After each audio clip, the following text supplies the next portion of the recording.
Good morning, good afternoon, good evening, wherever you are in the world. Today we're going to continue with Sarah Bombranick's Simple Abundance, 365 Days to a Balanced and Joyful Life. March 6th, the margin of happiness.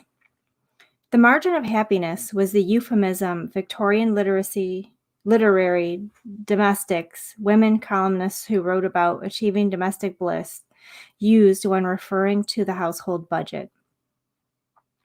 As Charles Dickens points out in his novel David Copperfield, published in 1849 and based on his father's stint in debtor's prison during Dickens's childhood, the difference in life between happiness and misery can be as little as 6 shillings of overspending.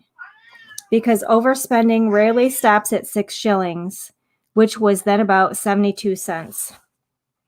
I think creating a happy margin in our financial affairs is a splendid way for us to reframe the concept of personal budgets. When we create a buffer of relief between necessary expenses and savings accounts with our own margin of happiness account, we get to balance our wants and needs.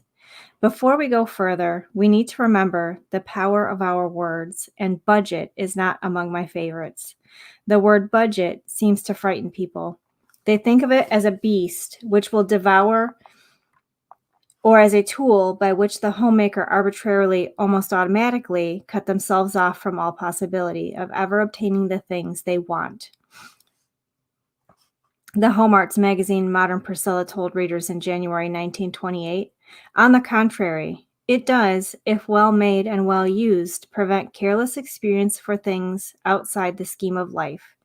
It prevents wandering thoughtlessly into debt. It ensures the purchase of many things which, however desirable, would have been counted among the impossibilities or extravagance if the careful survey demanded in making the budget had not shown them to be possible. While budgets sound punitive, a margin of happiness account is a promising and wonderful introduction to the joys of delayed gratification. You'll feel differently about personal budgets if you believe you're an artist of the everyday, actively creating tangible happiness by deciding to allot a regular sum, however small in the beginning, to your margin of happiness. I think that's interesting. As an accountant, I'm all too familiar with budgets, and I do know that a lot of people have a tendency to really shy away from budgeting, but I don't know that it's really they shy away from it. I think they really just don't understand what budgeting is, because the very sad and unfortunate fact is that most people aren't taught basic finances in school. They're not taught anything about managing money or dealing with finances or how to manage credit or anything like that.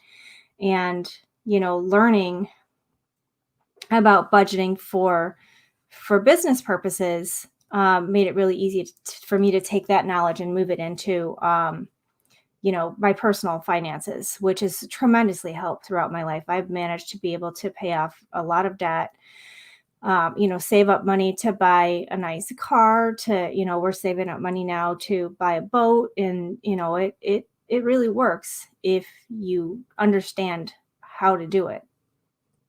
So, do you guys have a margin of happiness? Have you guys started your own margin of happiness account? I know I have, and I know that, I feel good knowing that if something were to happen and I needed to be able to rely on that it's there and I don't have to worry.